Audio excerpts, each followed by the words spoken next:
Our first guests are brother and sister, one an Emmy Award-winning writer and comedian, the other a doctor of psychology with a master's in nutrition. Together, they are tackling the stigma of growing up overweight. We welcome the authors of T-Shirt Swim Club, Stories from Being Fat in a Thin World, Ian Karmel and Dr. Alisa Karmel. Great to see both of you. Great to see you. Thank you so much for coming in. Absolutely. Pleasure. Good to be here. Westview Wildcat reunion. Proud products of the Beaverton School District right here. So whose idea in the first place was it to write a book together? It's such a fun read. It was, it was kind of an idea we had together. Yeah. We were talking about our experiences. Like during the pandemic, everything slowed down. We had both finally started to address, like our weight is in regards to our health and everything. We were just talking to each other about it the way we did. Yeah. And we were like, oh, you know what? It's really interesting. We dealt with our, childhoods of being like fat kids in two different ways. She, got a doctorate in psychology, and I did the opposite. I became a stand-up comedian. And it was like two different approaches to it. But I thought we had like a really interesting story to tell, and could hopefully reach out and help other people, make them laugh, but also provide some information and understanding.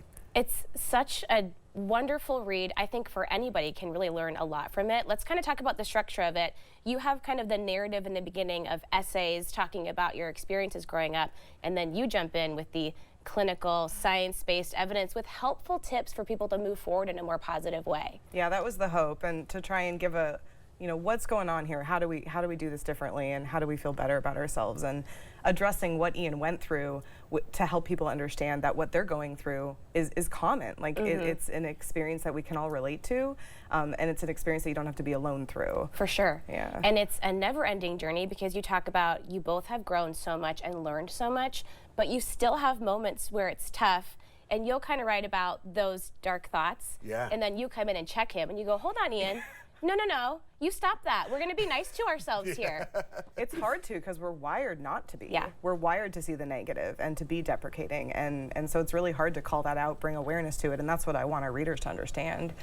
We're so much harder on ourselves than we are on our loved ones. We are, yeah, absolutely. Yeah. And if you can give some of that like love and acceptance to yourself, it's really good. And that's like the book, we wanted to get very real and get into like very real details and experiences and everything, because we wanted people to know, especially the people reading it who have been like, oh, I've never seen this reflected like in a book before, somebody talking about this and saying like, yeah, we've been there and it does get better. Yeah. And also here are some ways to sort of deal with those feelings, not just with yourself, but with people you love and everything.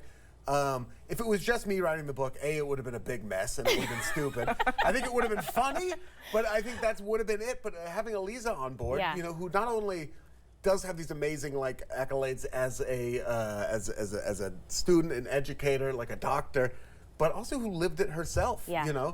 So often when you're a fat person, you have people talking to you about it who've never lived it in anywhere, like, oh, I've been 5 pounds overweight, 10 pounds overweight, but they don't really understand it. And we wanted to come to this with a sense of understanding. I think we did. You just tune that out. If somebody doesn't know your situation, there's no way you can really listen to them. No, you got like somebody who like drums on their abs, just out of instinct, you know what I mean? Just being like, I just cut out soda and I lost that last 8 pounds. It's that like, easy. I cut out soda at 11 and I gained weight, like it's like, you don't understand how it is, right? Oh my gosh. So Alisa, tell me about your path academically, because you just kept studying and seeking out more education, and it felt like you were almost searching for the answers that were missing when you were a kid. Oh, well said. I couldn't have said that any better. It was searching for answers and understanding, and I think it was a lot of self-exploration too, because I didn't know what I was doing with my health. I didn't know how to reclaim it, and I felt like I was trying to chase my health and try and help myself, and through doing that I learned, wait a second, this isn't unusual. A lot of folks struggle with this, and I still struggle with my health. I mean, it's an everyday process. I just had a baby. Then there's a new body, right? So it's like just constantly trying to re-identify and realign with your health behaviors and your values. It's really hard. Yeah. And I want folks to know it's okay that it's hard.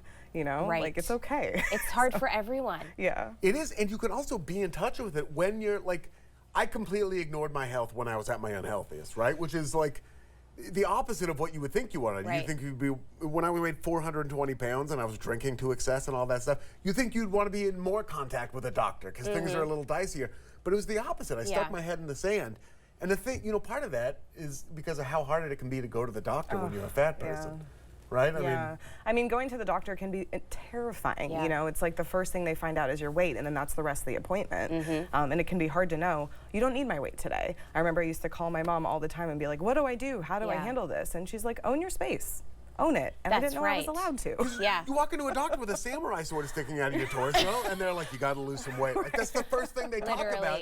And it's terrible because it's killing fat people. Yeah. It really is. It's killing fat people because they never go into the doctor. Right. And, you know, I think doctors are getting better, and I think there's finally programs that are coming around, you know, but partially thanks to my sister in some cases. But it's also like part of the book that I think we really wanted to hit that was saying, hey, also you're the person responsible for you. Right. At the end of the day. Like, the world is unfair. Totally. It's completely unfair. It's going to maintain that unfairness no matter what we do. But you're the person at the end of the day who pays the ultimate price if you don't. And I was that person who came very close to paying that ultimate price. And I just wanted to reach out, you know, in a responsible way, but through shared experiences. You know, I was standing on the street corner with 911 dialed into my phone, thinking I was having a heart attack, and didn't even press the send button because I was afraid of disrupting that comfort in my life and that fiction that I had built for myself where everything was okay, where I thought that somehow, like, I was this unique fat person where I had evolved. I was the next version of humanity where I could be living that unhealthy of a lifestyle without any consequences, you know? And I also just always want to say, you can be fat and you can be healthy. There are people who we would consider fat who you know, live very healthy lifestyles. That's not what I was doing. And I think, you know, a lot of people who, I think you know. I think, you know, if you're living an unhealthy life, I think you know. And if you're avoiding the reality like that, you're telling yourself the lies to keep it going. And I want to mention, you mentioned your sweet little baby girl.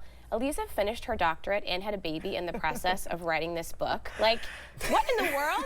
The two of you are so booked and busy, and you made a whole human while you were getting this all done, and it's so beautiful, and it's going to be such a gift to so many people. Oh, yeah, that's what we hope. I'd like to point out that I took the Trailblazers to the NBA championship on NBA 2K around the same time, so both of us were building something now special. You're talking. Yes, absolutely. Now you're talking.